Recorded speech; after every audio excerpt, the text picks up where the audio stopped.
Bonjour, bienvenue dans ce nouvel épisode de mon podcast IMO, votre rendez-vous IMO. Je suis Baptiste Julien Blandet, journaliste à MySuite IMO et aujourd'hui nous sommes à Rent, porte de Versailles et j'ai le plaisir de recevoir sur notre stand Florian Didier, directeur commercial de Danim et également Daniel Hassim, directeur général également de Danim. Bonjour. Bonjour Baptiste, merci beaucoup pour l'invitation. Merci à Ariane aussi, qui est notre mère à tous, j'ai l'impression dans ce Rent. Ah, ça va peut-être pas lui plaire, notre grande sœur à tous. Alors c'est la deuxième année où vous êtes présent sur le salon. Que représente pour vous le fait d'être présent sur le Rent? Le Rent est un rendez-vous incontournable pour nous. On essaye d'être toujours à la pointe de l'innovation, à la pointe de la R&D. Aujourd'hui et cette année, c'est le thème de l'IA, quelque chose qui est au cœur de notre métier. Donc c'est essentiel pour nous d'être présent. Vu qu'on est dans la communication, on essaye aussi d'apporter à chaque Rent, cette deuxième édition pour nous également, on essaye d'apporter de l'innovation dans la communication de par notre présence. La première année, on a fait un partenariat, on est toujours partenaire du Rent avec un vidéo booth juste à l'entrée où les personnes peuvent réussir à faire une petite vidéo de leur participation, de leur présence au Rent et repartent de suite avec la vidéo pour la communiquer sur les réseaux sociaux. Et là, on s'est dit comment on peut encore innover pour cette seconde édition de notre présence. Et donc là, je ne sais pas si tu l'as vu Baptiste, mais on se balade avec un Danim Canap, donc en fait un vidéo booth mobile qui est un petit salon où on va faire des interviews en se baladant, en baladant l'interviewé à l'intérieur des stands. D'accord. Et c'est l'interviewé, c'est le professionnel immobilier, c'est toute personne que vous rencontrez. Que ce soit les exposants ou tous les participants du Rent. Et après, ces images, elles sont utilisées usage personnel. C'est le même système du coup qu'on le fait avec ce qu'on appelle nous maintenant le statique qui est à l'entrée. L'objectif, c'est que les personnes puissent repartir de suite avec la vidéo, puissent communiquer sur les réseaux sociaux de leur présence. Et nous, forcément, on va faire des after-movies, on va faire des best-of et on va communiquer sur tout ça avec le Rent. D'accord. Du coup, ça fait beaucoup d'animation à gérer pendant 2 jours. C'est intense, du coup. On anime. Ouais, on est venu en nombre. On est une quinzaine au salon, donc on est prêt pour ça. Alors tout à l'heure, vous parliez d'innovation. C'est quoi la nouveauté de cette année? En quoi l'intelligence artificielle vient bousculer ou devient une opportunité pour vous dans vos services, dans les offres que vous avez à proposer? Alors, on s'est mis hyper raccord avec le Rent, on ne s'était même pas consulté, mais oui, ce sont nos nouveautés. Nous, c'est l'intelligence artificielle qu'on a lancée cet été avec 2 gros features qu'on appelle, donc 2 grosses fonctionnalités. La première, le homestaging virtuel grâce à l'intelligence artificielle. Donc, je vais mettre des photos de mes biens, je vais pouvoir le retoucher, le meubler, redécorer ce bien-là directement avec l'intelligence artificielle. Donc ça, c'est notre première innovation. Et la deuxième innovation, qui est là une innovation disruptive, parce que la première que je viens de vous dire, vous savez qu'il y a plein d'acteurs sur le marché qui le proposent. Fortement concurrentiel. Fortement concurrentiel. Et nous, c'était juste réussir à dire à tout le monde, on le propose aussi, puisqu'on est une solution de création de contenu. Et on cherchait en rien à être disruptif avec cette fonctionnalité. L'autre fonctionnalité, par contre, est disruptive et n'est pas... si je ne m'abuse, ne l'est pas proposé par d'autres solutions, c'est vous intégrer l'URL de votre fiche de bien, de votre site internet ou de votre portail de diffusion, l'URL d'une fiche de bien, et nous, notre intelligence artificielle va aller prendre toutes les données qu'il y a sur la fiche de bien pour en faire une vidéo. Reconnaître que la cuisine est la cuisine, reconnaître que le salon est le salon, etc., etc. Et mettre les éléments textuels, du coup, sur chacune de ces pièces. D'accord. Ce qui veut dire quand même qu'il faut que l'agence ait pensé aux images qu'elle va avoir associées à son annonce pour que l'intelligence artificielle, si elle vient réutiliser ces images, le résultat soit satisfaisant, j'imagine.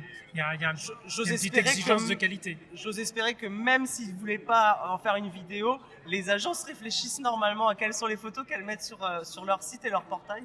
Mais ce qui est important de dire, et c'est une bonne remarque que tu dis Baptiste, c'est que les vidéos qui sont générées restent des vidéos modifiables. Donc des vidéos sur lesquelles on a la main ensuite à travers notre outil de montage vidéo.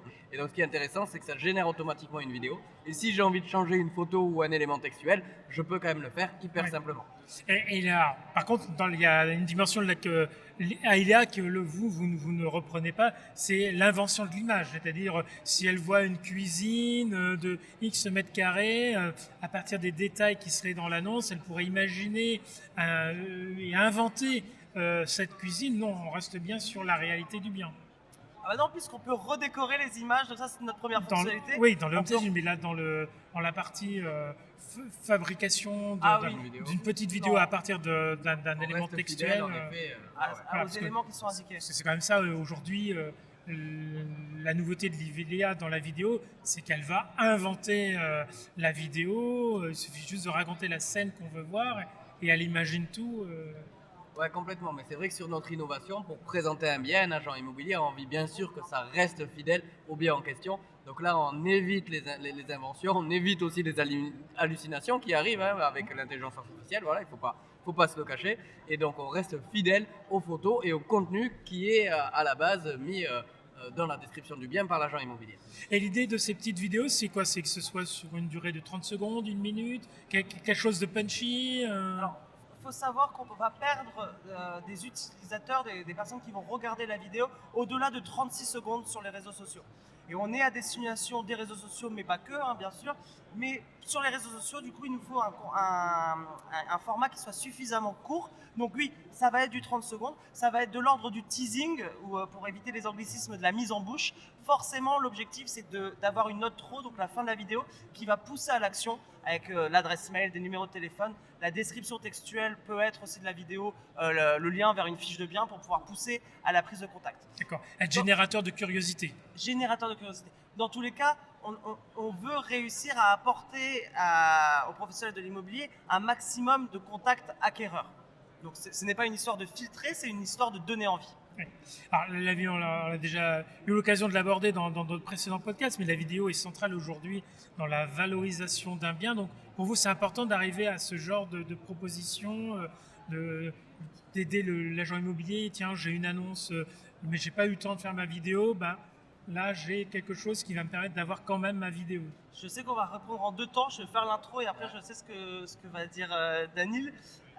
Moi, j'aimerais juste réussir à dire que, selon moi, on va forcément parler de visite virtuelle aussi, puisque la valorisation d'un bien est passée longtemps par la visite virtuelle. Et selon moi, ça a été bénéfique et plus que bénéfique pendant la période Covid. Et ça a permis quand même à plein de professionnels de l'immobilier de continuer leur métier. Et j'ai l'impression, en parlant avec les professionnels du secteur, j'ai l'impression qu'on a envie de retourner dans une humanisation même digitale. Et nous, c'est ce qu'on va proposer avec plutôt des visites guidées. C'est que l'agent immobilier puisse conserver son métier, même si c'est digital, qu'il puisse conserver, réussir à montrer les plus-values d'un bien, réussir à expliquer le bien et à replacer l'humain dans les échanges avec ses acquéreurs. Oui. D'accord. Ce qui veut dire que la vidéo, justement, de la visite virtuelle, c'est de ça dont vous évoquez, elle reste importante ou bien on lui donne un nouveau rôle La visite virtuelle reste importante. Pour moi, il y a plusieurs étapes dans les canaux. Réussir à faire du teasing, réussir à faire de la mise en bouche en vidéo sur les réseaux sociaux, pour moi, c'est essentiel. À l'heure actuelle, on le sait, et pourtant, il n'y a seulement que 12% des professionnels de l'immobilier qui le font aujourd'hui, alors qu'un Français passe en moyenne 1h46 sur les réseaux sociaux. Réussir ensuite sur mes portails de diffusion et réussir sur mon site internet à faire des visites guidées, c'est essentiel aussi parce que je conserve la main sur ce que je vais dévoiler à l'acquéreur et je fais à l'intérieur de cela du personal branding, donc ma marque personnelle, je réussis à me montrer. Réussir ensuite, une fois que j'ai tous ces contacts-là, à envoyer par mail pour valider une visite, à envoyer une visite virtuelle, ce qui va me permettre de faire moins de déplacements pour visiter le bien et filtrer un peu les acquéreurs. Pour moi, c'est aussi essentiel et donc c'est là que pour moi, la visite virtuelle a tout son rôle à jouer.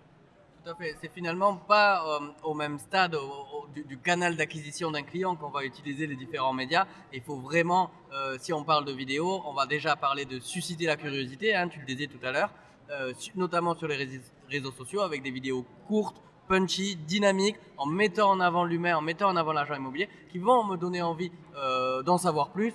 Et puis après, d'avoir des vidéos plus complètes en visite virtuelle vidéo, en visite virtuelle dynamique, pour compléter la visite authentique du bien. Et aujourd'hui, il faut savoir que même sur les portails de diffusion, on a de la vraie performance des vidéos, donc c'est pas que les réseaux sociaux. Voilà, on parle des gros portails de diffusion qui ont sorti des études statistiques sur la performance des annonces qui ont une vidéo versus celles qui n'en ont pas, et on a des taux assez hallucinants Un bien se vend 26% plus vite lorsqu'il est communiqué de manière vidéo. Et en la période actuelle, c'est une statistique qui est importante et un outil qui permet de générer de retrouver un peu de l'activité. Et pas si choquante. Voilà. Alors, je pense que toutes les personnes qui vont nous écouter doivent être des consommateurs de vidéos. On l'est tous un peu dans nos journées respectives. Très bien, ben merci beaucoup d'être Merci, passé Baptiste. nous voir. Merci, Baptiste. Merci à vous de nous avoir suivis. Et puis n'oubliez pas, vous pouvez retrouver tous nos épisodes, les regarder, les écouter sur le site MySweetImo ou sur les plateformes de streaming. Et puis n'hésitez pas à commenter, à mettre des petites étoiles et à partager.